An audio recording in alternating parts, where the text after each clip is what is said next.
con fuerza. Venezuela amanece en unidad, porque la fuerza es la unión. La fuerza es la unión, la fuerza es la unión, te digo. Venga toda Venezuela a organizarse. La fuerza es la unión, la fuerza es la unión. Y a poner tu granito de arena, dale por Venezuela. Actívate, en la unión está la fuerza. Por eso te digo que la fuerza es la unión. Muy buenos días, Venezuela. Todo este es su espacio. La Fuerza de la Unión es una tribuna abierta de la sociedad democrática venezolana para compartir con todos ustedes, más allá de cualquier distingo puntual, partidista o ideológico, la angustia, la preocupación, la justa indignación por lo que ocurre en nuestro país y también la certeza, la confianza, la esperanza de que trabajando juntos, de que remando unidos en la misma dirección, seremos capaces de construir la Venezuela de trabajo y de respeto, la Venezuela con alimentos y con medicinas, la Venezuela con democracia y con libertad, que todos necesitamos y que ciertamente todos merecemos. Hoy tenemos una nutrida agenda informativa, sin embargo es forzoso empezar comentando la nueva desgracia, ¿no?, que le llega a, en este caso a los caraqueños, el tema de los servicios públicos. Hubo una explosión en una estación de bombeo del sistema TUI 2 y el servicio de agua potable, que es una absoluta desgracia, repito, en todo el país e incluso en Caracas, se ha quejado por esta nueva situación. Les voy a confiar la manera como el diario Tal Cual Digital lo reseña. Reverol justifica como sabotaje el colapso del TUI 2 y prevé fallas hasta el domingo. Sin embargo, la misma nota dice lo siguiente: reportes iniciales indican que la explosión ocurrió porque trabajadores intentaron una maniobra de arranque en una estación de bombeo de TUI 2 que produjo un incendio en la sala de interruptores. Bueno, esa información tiene la ventaja o tiene el valor de que ciertamente desmiente la versión que da el depositario temporal provisorio del poder. Sin embargo, todavía queda una pregunta: ¿por qué los trabajadores intentaron esa maniobra? Bueno, voy a reproducir para ustedes 2 minutos de la conversación que tuvo el ex vicepresidente de Hidrocapital, el ingeniero Norberto Buzón, con nuestra colega María Alejandra Castillo en el día de ayer. Escuchen. Lo que haga el Ministerio de Energía Eléctrica para que se resuelva el acceso de agua en buena parte de la capital. ¿Qué puede decirnos? No, es que realmente esto no es un problema de la energía eléctrica, esto es un problema del acueducto metropolitano. Esa subestación eléctrica que alimenta esa estación de bombeo es un problema de Hidrocapital. Pero tiene que resolver en Hidrocapital. Eso es parte del sistema eléctrico del acueducto Caracas. Por eso el acueducto Caracas es tan difícil de manejar, porque tú tienes que manejar muchos equipos electromecánicos, ¿verdad?, de gran magnitud. Y entonces hay unos sistemas como esas subestaciones eléctricas que dependen de Hidrocapital. Es decir, el sistema interconectado nacional las alimenta, pero tú transformas y tú de allí ya, digamos, energizas tus equipos. Bueno, ¿qué pasó en este caso? Por lo que he visto, porque no, la información oficial es que hubo un problema, que un operador hizo una mala maniobra. Bueno, si yo fuera ese operador, implementaría la que te conté a este señor que publicó eso, porque un operador puede hacer una mala maniobra. El tablero de control automático no se lo permite, ¿me entiendes? No se lo permite, porque para eso son esos sistemas tan sofisticados como los sistemas TUI. Tú quieres hacer una mala maniobra y la vas a hacer y la broma se va a disparar, pues no se va a quemar, no vas a echar a perder el sistema. Entonces, lo primero es echarle la culpa al más tonto. Esa es la primera reacción, para que haya un culpable, ¿me entiendes? Entonces, no señor, eso es que todos esos sistemas de protección están abandonados, no funcionan. Ellos mismos le dicen a los operadores: mira, pues déjame eso porque hay que arrancar la bomba, porque no hay agua en Caracas. Y los operadores dicen: no, es que no se pueden puentear las protecciones. Me la puentea, pues si no vas preso. Y ahora, como se quemó, entonces ahora le van a echar esta culpa al operador. Eso es lo que está pasando en esos sistemas. Entonces, te respondo tu pregunta. No hay otra forma de alimentarlo. Es que habían 4 que podían agua del río Tuy, le podías agua de lagartijo, le podías dar agua de quebrada seca, podías alimentar del sistema TUI 3 para acá, pero resulta que abandonaste eso, los otros 4, ¿verdad? Y te quedaste con uno solo, el quinto, que podía alimentar a el sistema TUI 2.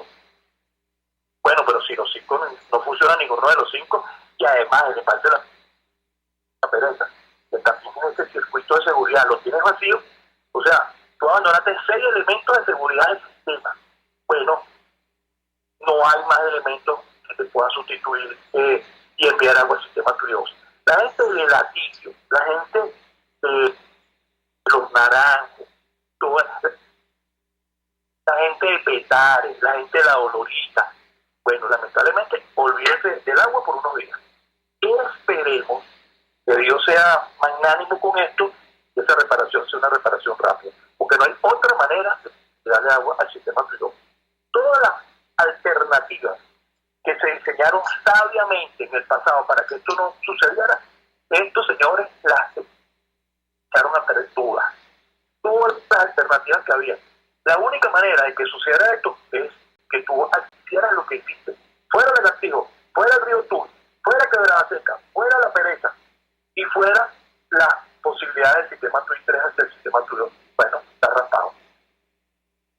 Ingeniero Norberto Bauzón, gracias como siempre por atendernos, acompañarnos la tarde. Era, repito, un fragmento apenas de la entrevista que ayer el ingeniero Norberto Bauzón le concediera a nuestra colega María Alejandra Trujillo. Yo quiero ubicarlos en el contexto de esta muy importante explicación. El ingeniero Norberto Bauzón fue vicepresidente de Hidrocapital y tuvo a su cargo, además, la división de reparaciones mayores de ese organismo. Debo insistir, eso fue en los tiempos en que el presidente de Hidrocapital era José María de Viana, y ese equipo dirigido por el ingeniero José María de Viana, del cual formaba parte muy destacada Norberto Bauzón, hizo la hazaña de no solamente corregir las fallas que tenía el sistema de distribución de agua en la región capital, sino además logró convertir a Hidrocapital en una institución que daba ganancias, en un servicio público que daba ganancias en dólares. ¿Tú me entiendes?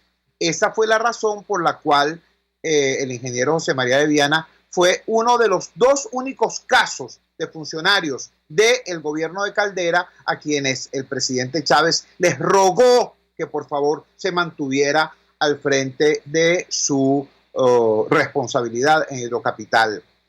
Y eso funcionó, siguió funcionando relativamente bien un tiempo, hasta que las mafias internas del gobierno se dieron cuenta que Hidrocapital estaba produciendo ganancias en dólares y entonces le pusieron la mano encima, sacaron al ingeniero de Viana, se metieron ellos, le cambiaron el eslogan a Hidrocapital, lo llamaron una herramienta de la revolución, y esa herramienta de la revolución empezó a darle golpes a los caraqueños.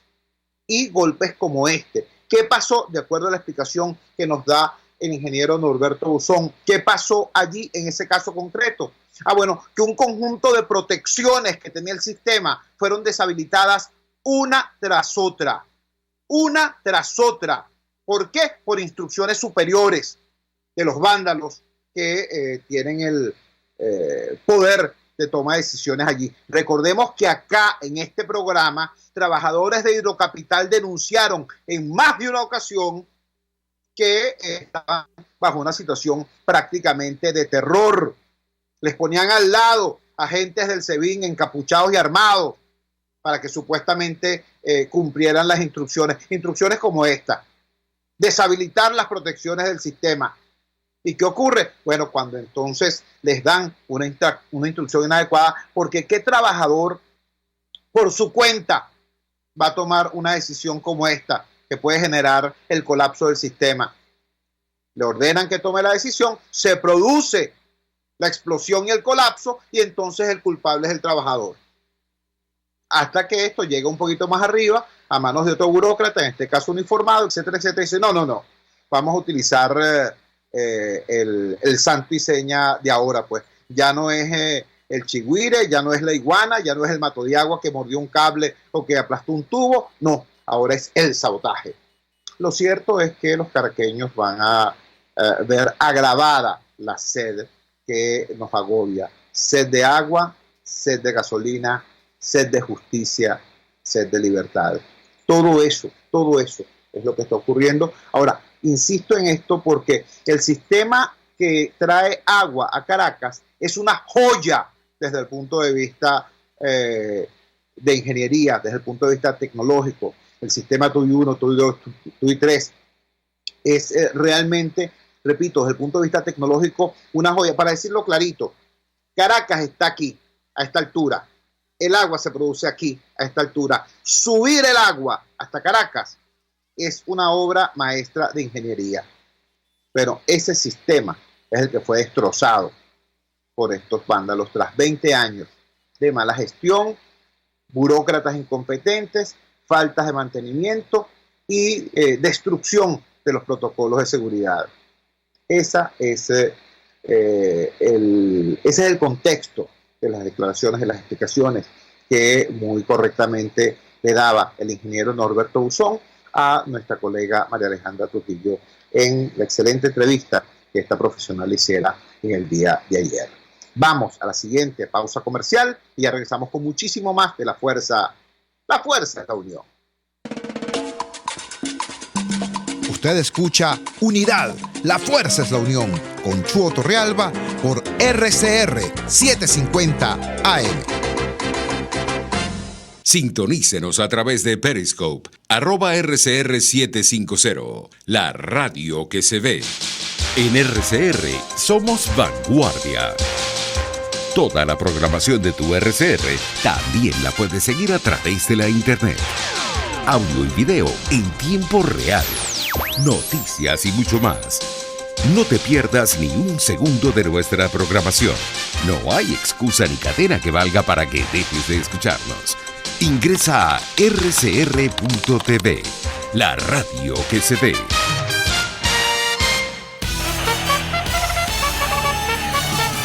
Conéctese a la emoción del hipismo nacional e internacional en Trasnocho Hípico, con la llave ganadora, Jesús Oropesa y Héctor Alonso.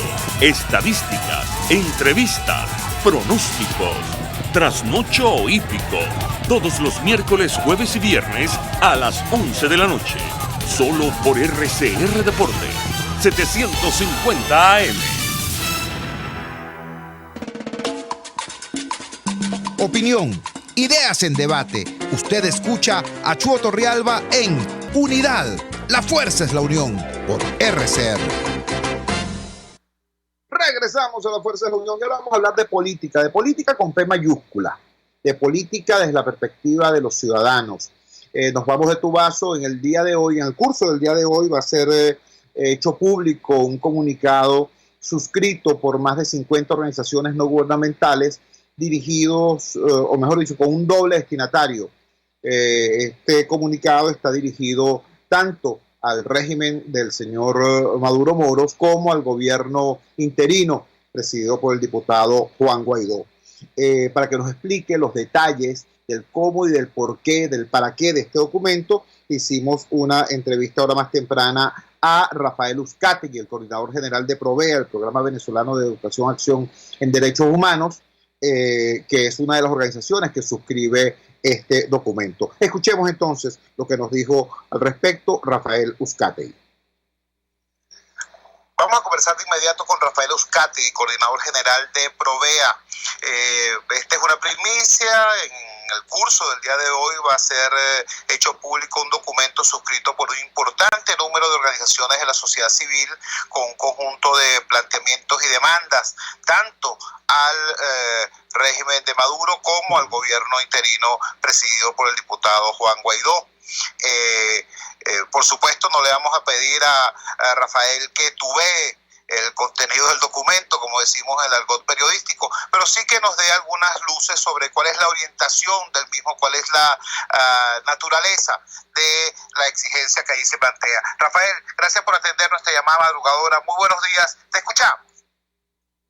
Buenos días, Jesús. Gracias por el contacto y saludos a tu audiencia. Sí, pues un grupo de organizaciones sociales y de derechos humanos nos pareció importante fijar una posición luego de los hechos recientes, lo que ocurrió el 3 de mayo en las costas venezolanas, cosa que para nosotros nos parece un desvío muy grave de la estrategia pacífica para lograr la transición democrática de nuestro país, que nos puede además cambiar la naturaleza del conflicto que actualmente estamos viviendo, si eso pudiera abrir el inicio de una fase de lucha y de hechos de fuerza en nuestro país. Así que este comunicado ha sido suscrito, como dices, por 50 organizaciones sociales y de derechos humanos del país, por una cantidad importante de personalidades. Solamente nombro dos, a Margarita López Maya y a Inés Quintero, y tiene como título: el campo democrático debe volver a ser una esperanza creíble. Allí, por supuesto, no podemos dejar de referirnos a la situación bajo el coronavirus y insistimos en que tiene que haber una tregua humanitaria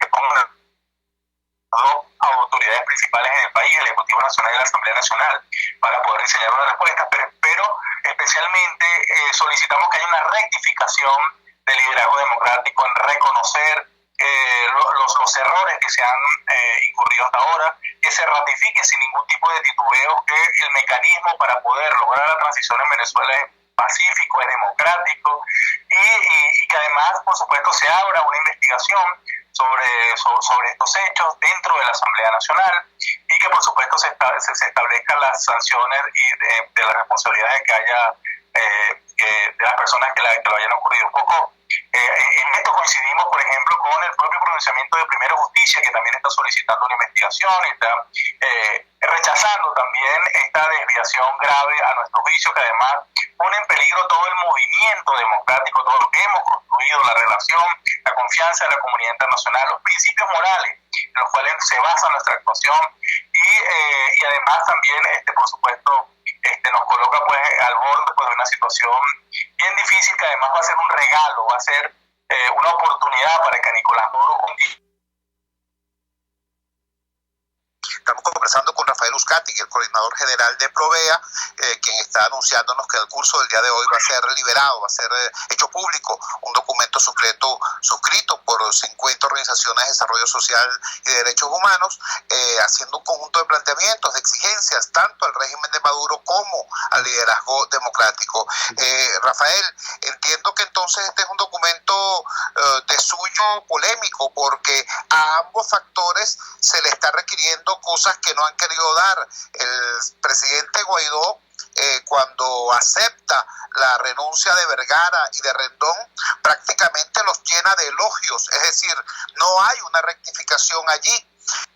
Y en el caso del régimen de Maduro, las afirmaciones recientes hechas por el señor Diosdado Cabello, amenazantes ante el documento de la Academia de Ciencias Físicas, Matemáticas y Naturales, también revela pues una postura prepotente, como que si estuvieran haciendo un gran performance frente a la amenaza del coronavirus, y no hubiese necesidad de unir a todos los recursos de la sociedad venezolana. Insisto, pareciera un documento que exige con fuerza a ambos factores. ¿Está preparada la sociedad civil para escalar de esa manera lo que es su interlocución? Mira, nosotros desde el año 2017, cuando tuvimos la participación en el ciclo de protesta, hemos aprendido que las organizaciones sociales, las organizaciones de desarrollo, el movimiento social, el movimiento popular, tenemos que tener nuestra propia opinión sobre lo que está sucediendo para reforzar el camino democrático, pero también para indicar desviaciones cuando esto ocurra. Así que hoy creemos que el liderazgo democrático de nuestro país se encuentra en una encrucijada.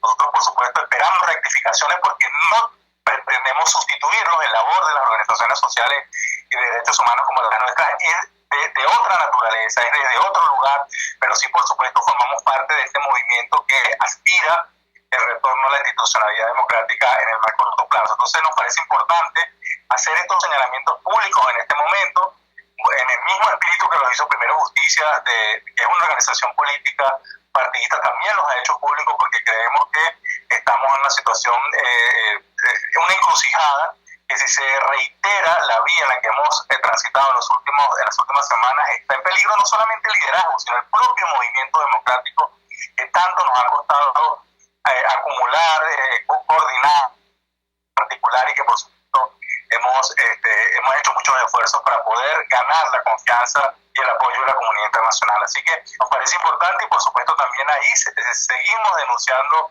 el cierre de los caminos pacíficos que ha impuesto Nicolás Maduro, que está también arrimando las circunstancias para un escenario de violencia que va a favorecer en cualquier circunstancia al gobierno de facto. Y por supuesto seguimos insistiendo en el mecanismo del diálogo, de la negociación, que se retome el espíritu de Oslo, que se retomen los espacios de internegociación, como el propio Estados Unidos también ha flexibilizado una de sus posiciones y que también dentro de una de sus propuestas también se ha sumado a esta necesidad de generar estos mecanismos de negociación política para una transición pacífica a la democracia. Ahora que tocas el tema de la comunidad internacional, repito, estamos conversando con Rafael Uzcategui, coordinador general de Provea, y uno de los artífices de este documento que, con la firma, con el apoyo de más de 50 organizaciones no gubernamentales, se hará público en el curso del día de hoy, viernes 15. Hablando de la comunidad internacional, hay entonces la exigencia de que se retome una vía de negociación como la de Oslo. Aprovecho para preguntarte, se rumora de manera insistente que estaría dándose en este momento, mientras nosotros estamos hablando, una reunión en Suecia en la que participarían actores relevantes de la comunidad internacional sobre el tema Venezuela. De lo que se trataría entonces ante la probada ineficiencia de estos mecanismos violentos, retomar la vía de la negociación política. Sí, claro que sí. Yo creo que eso sería una de las consecuencias positivas de esta lamentable situación que vivimos los venezolanos en los últimos días. No solamente la rectificación importante, necesaria, abierta, sin titubeo, del liderazgo político que sigue teniendo la oportunidad de hacerlo en este momento, de dejar atrás ese discurso ambiguo donde de manera nefasta se ha dicho que todos los escenarios están sobre la mesa y también debajo de la mesa. Eso nos parece inaceptable como una línea de pensamiento por un movimiento democrático, pero también entonces que ante la ineficacia de estos escenarios insurreccionales también entonces se retome el camino de la conversación, del diálogo, de la negociación, que es difícil, es largo, es complicado, pero es el camino más corto para poder transitar hacia la democracia de nuevo. Quien crea que un hecho de fuerza es el inicio del fin del conflicto venezolano, no ha aprendido de la experiencia latinoamericana, donde cuando se abre ese escenario de confrontación civil armada, el conflicto no solamente permanece, sino que se le añaden estos elementos de preocupación que van a hacer que más bien la situación de antagonismo y de confrontación se alargue muchísimo más. Así que, por supuesto, nosotros seguiremos como organizaciones de derechos humanos que basamos nuestro trabajo en herramientas pacíficas, en herramientas de derechos, en defensa de los derechos humanos, en seguir promoviendo y estimulando todos estos escenarios de conversación, de diálogo, de política y de construcción de ciudadanía con una estrategia que todos los venezolanos conozcamos y que por supuesto podamos aportar para que se fortalezca y para que logre progresivamente los diferentes objetivos. Rafael, te agradecemos inmensamente que nos hayas regalado estos minutos esta madrugada del viernes 15. Un gran abrazo y buenos días. Era la voz de Rafael Uzcategui, el coordinador general de Provea.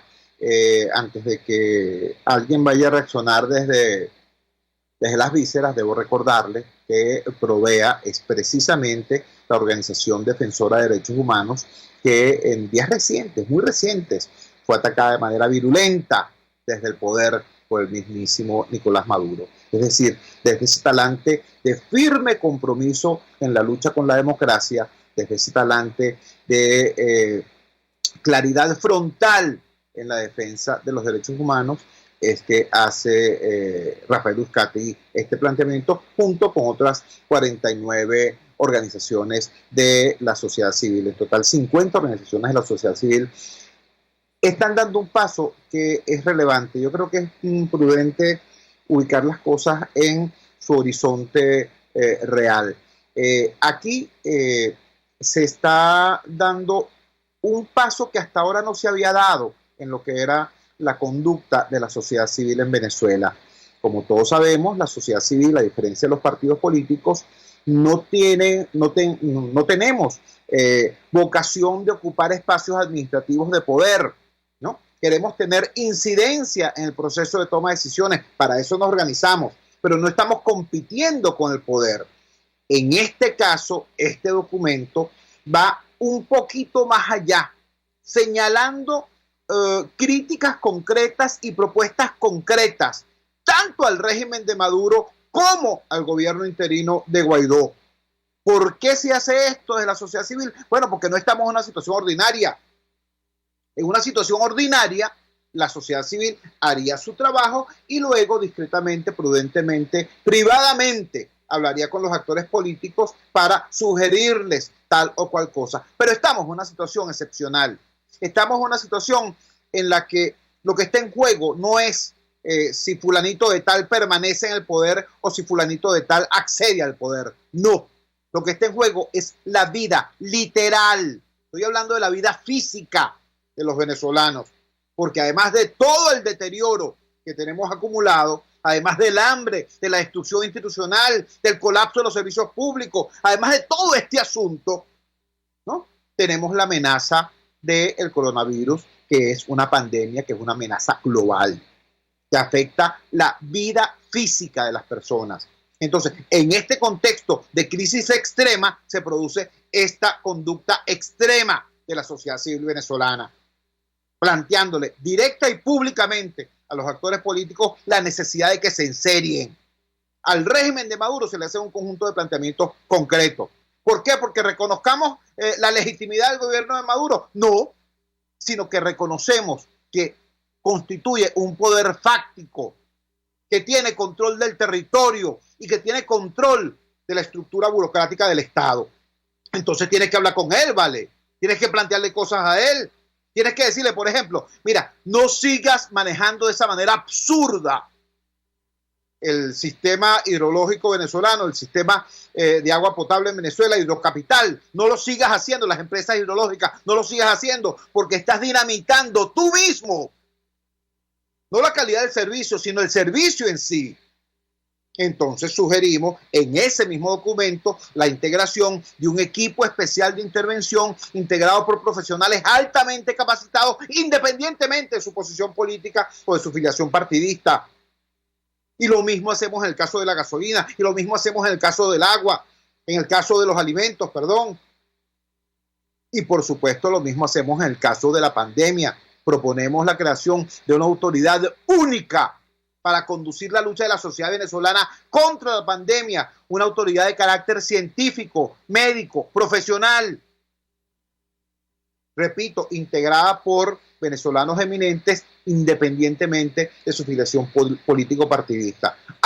Que Guaidó y Maduro se quieren seguir cayendo a golpes hasta el final de los siglos, por quién es legítimo o quién no lo es, estupendo. Pero en este momento hay que resolver cosas y hay que resolverlas ya.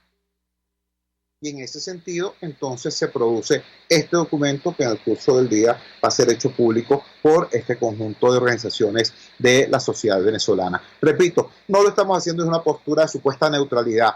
Todo el mundo sabe el carácter firme de luchadores por la democracia que tiene Provea. Todo el mundo conoce el talante democrático de estas organizaciones. Pero en este momento crítico, hay que hacer un llamado de este calado, de esta profundidad. Y en relación al liderazgo democrático, bueno, ya lo dijo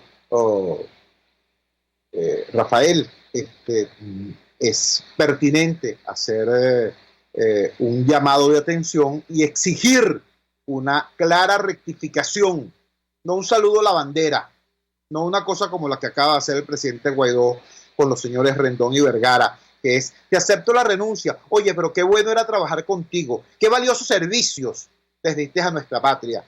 Una persona que está implicada nada más y nada menos que en la contratación de mercenarios para generar en nuestro país situaciones que implicaran la pérdida de vidas humanas, nada más y nada menos. Es que a eso se referían con aquel cuento de que todas las cartas están sobre la mesa y bajo la mesa también.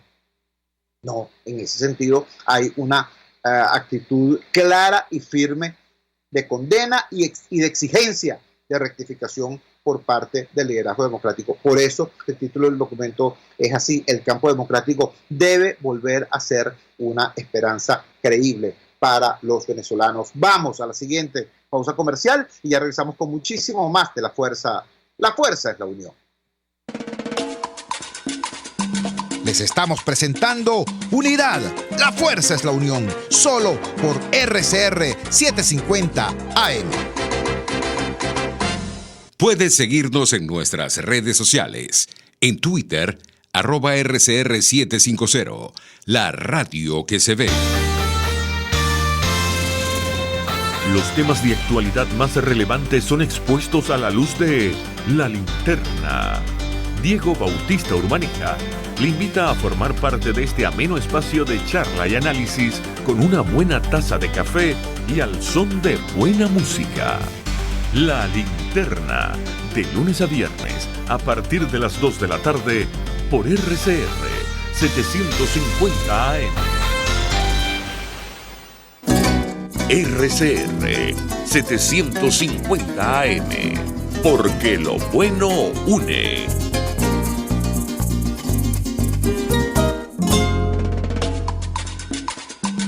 Les estamos presentando Unidad. La fuerza es la unión. Solo por RCR 750 AM.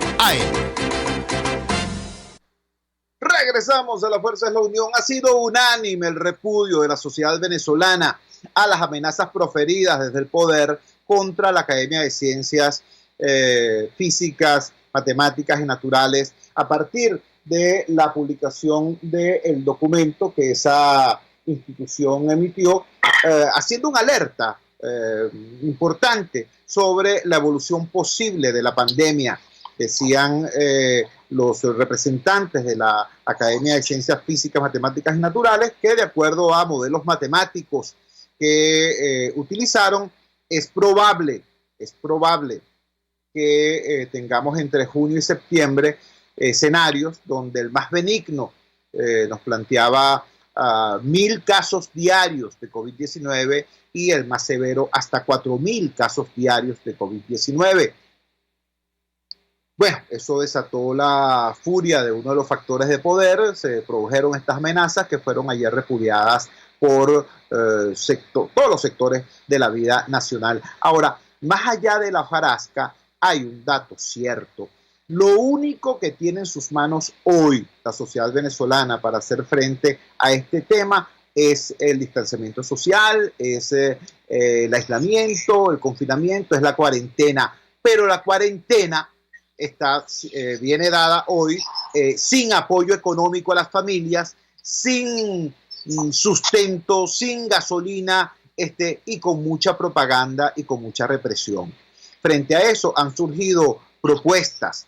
Ha habido una propuesta hecha por el economista Francisco Rodríguez, quien, señalando incluso de dónde saldrían los recursos para ello, planteó la necesidad, la pertinencia de subsidiar con $100 mensuales a las familias venezolanas para financiar la cuarentena, para hacer factible la cuarentena, para que la gente no tenga que salir a buscar cómo ganarse la vida y violar de esa manera el confinamiento.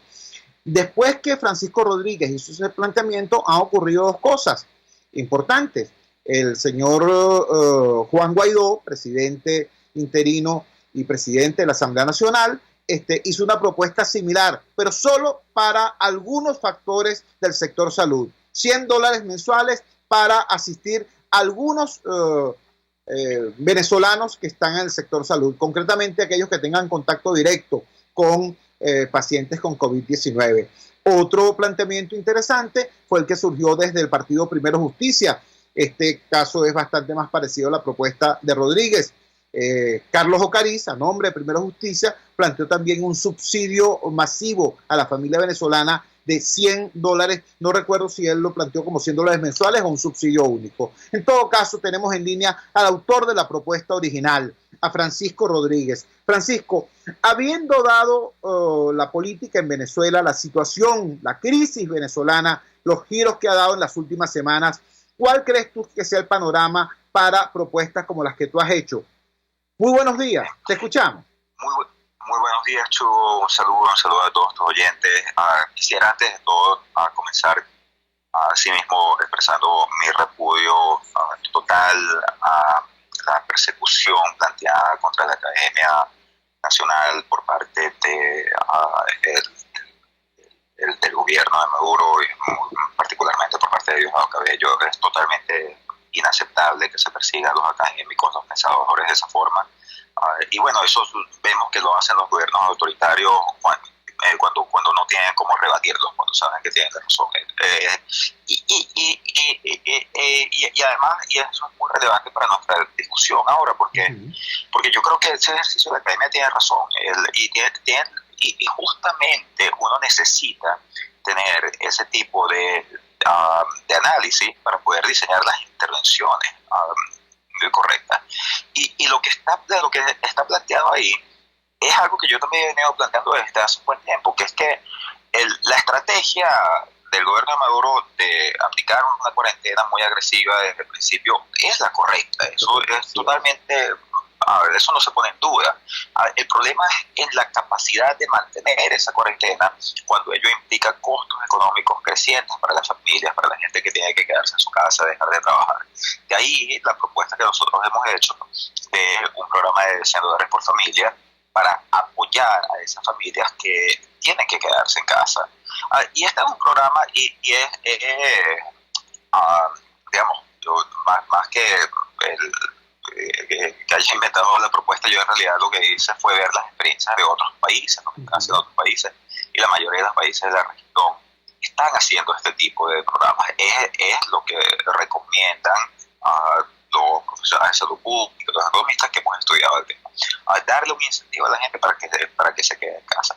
Ahora la pregunta es cómo lo pagamos, de dónde sale el dinero, porque lo que el gobierno de Maduro ha estado haciendo hasta ahora es, bueno, dando unos bonos muy pequeños, además en dólares, como el salario mínimo también, que es muy pequeño, pero lo hacen imprimiendo dinero, y lo hacen imprimiendo dinero porque no hay fuentes de financiamiento en este momento.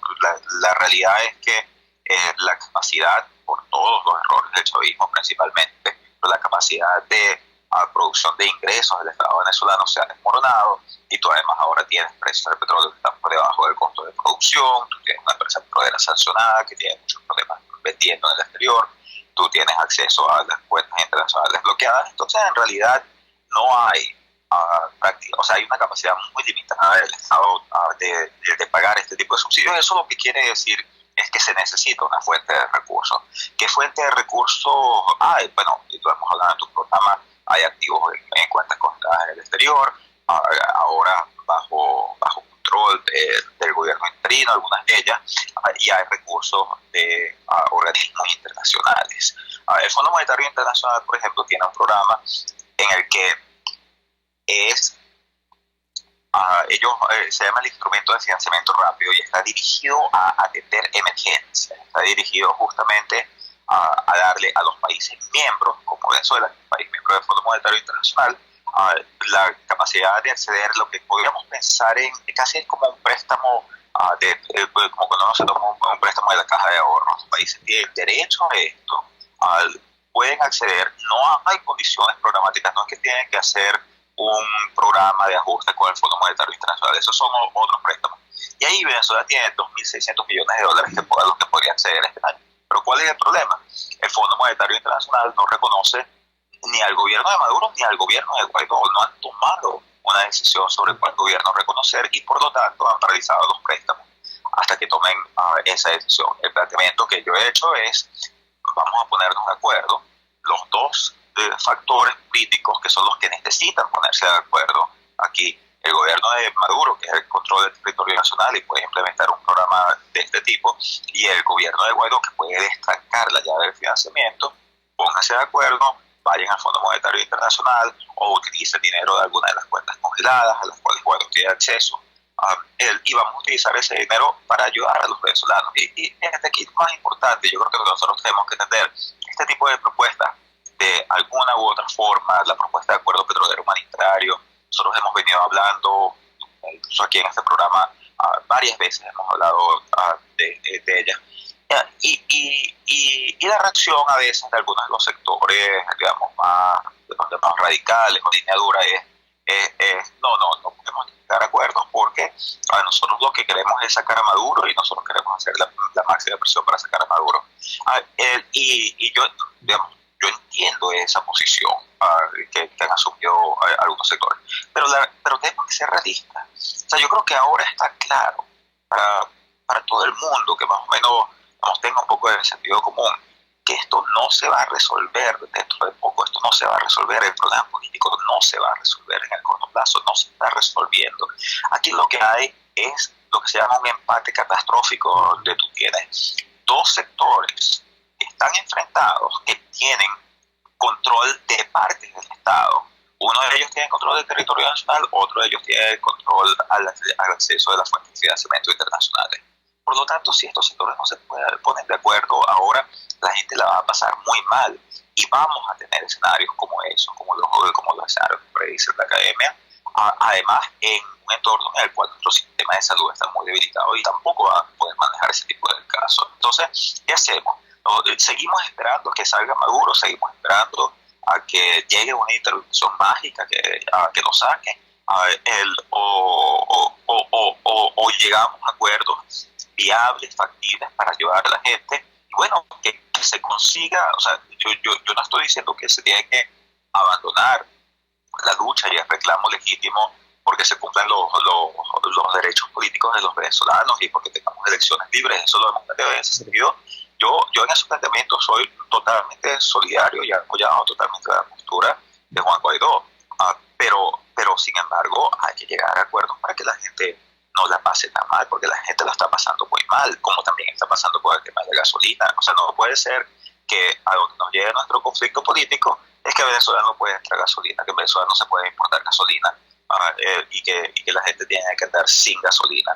Eso no va a sacar a Maduro, eso lo que va a hacer es hacer sufrir más a la gente. Entonces busquemos de solución y hagamos de presión a ambos lados del conflicto político para que asuman la responsabilidad de llegar a los acuerdos necesarios para proteger a la gente.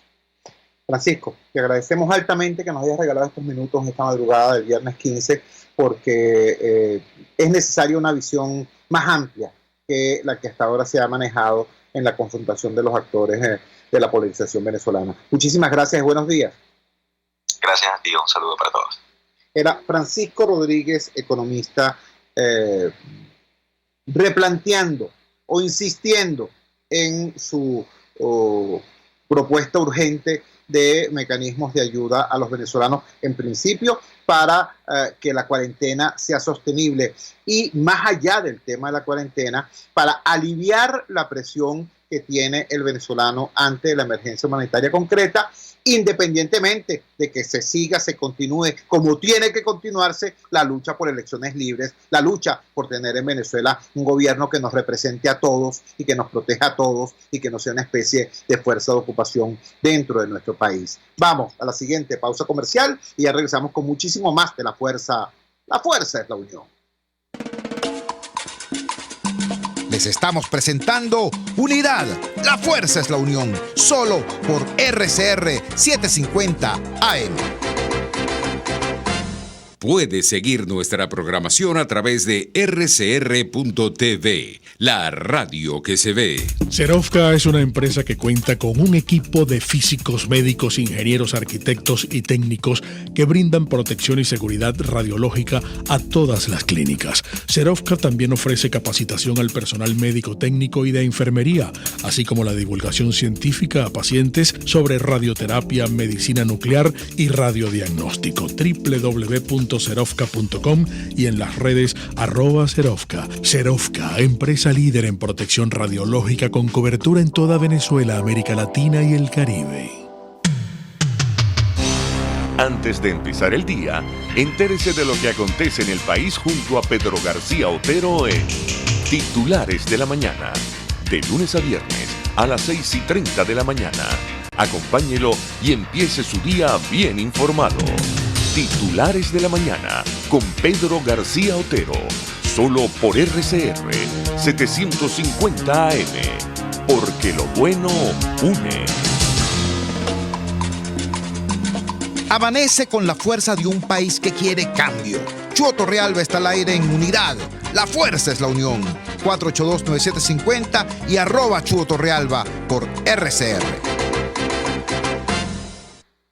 Regresamos a la fuerza es la unión. Mientras en el planeta entero se le rinde homenaje a los profesionales de la salud, mientras en todo el globo terráqueo se aplaude a los profesionales de la salud por ser la primera línea de defensa de la humanidad frente a la amenaza del coronavirus, en nuestro país los médicos y demás profesionales del sector salud son agredidos, son ofendidos, son discriminados, son vejados en las bombas de gasolina e incluso en las estaciones del metro, incluso en aquellos espacios en los que es importante tener acceso para poder llegar a sus centros de trabajo. Tenemos en línea al doctor Jaime Lorenzo, quien es coordinador general de Médicos Unidos por Venezuela, la organización no gubernamental del sector salud más grande de nuestro país. Jaime, gracias por atender nuestra llamada madrugadora. Dinos, por favor, ¿cuál es la situación? Hemos visto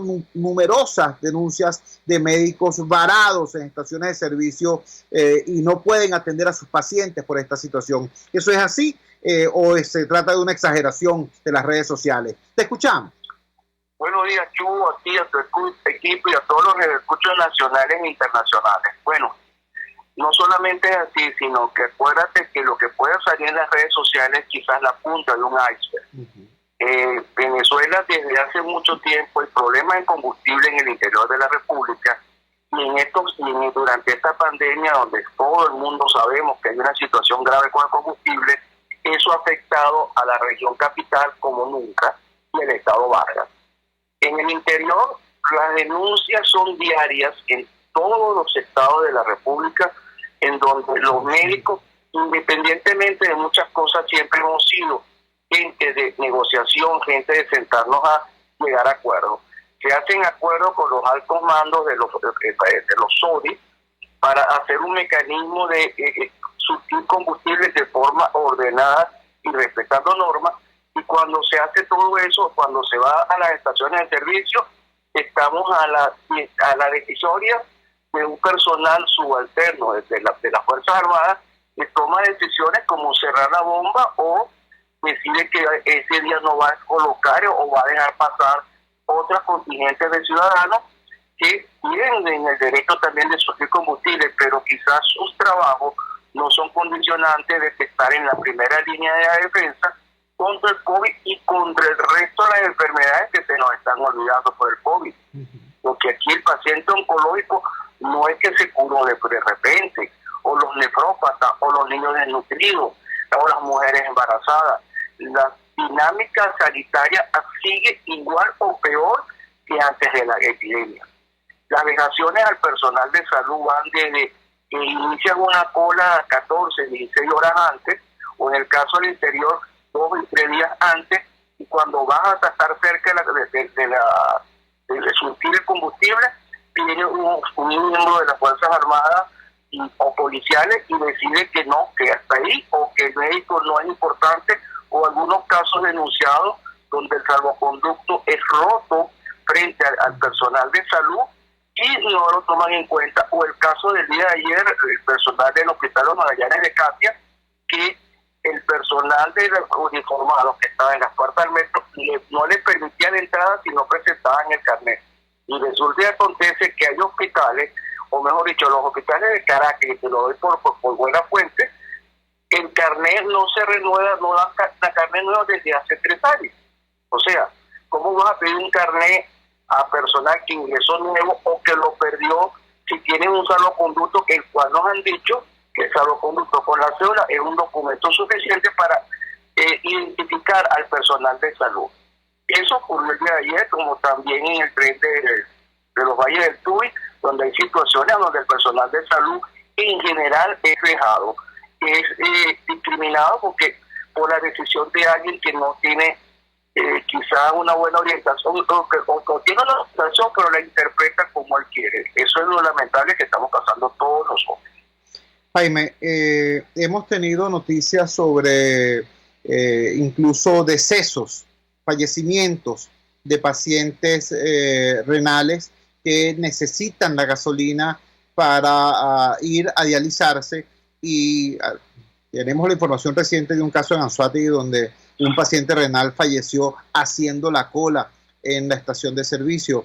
Esta situación en particular de los pacientes renales ha sido objeto de algún tipo de interlocución con las autoridades.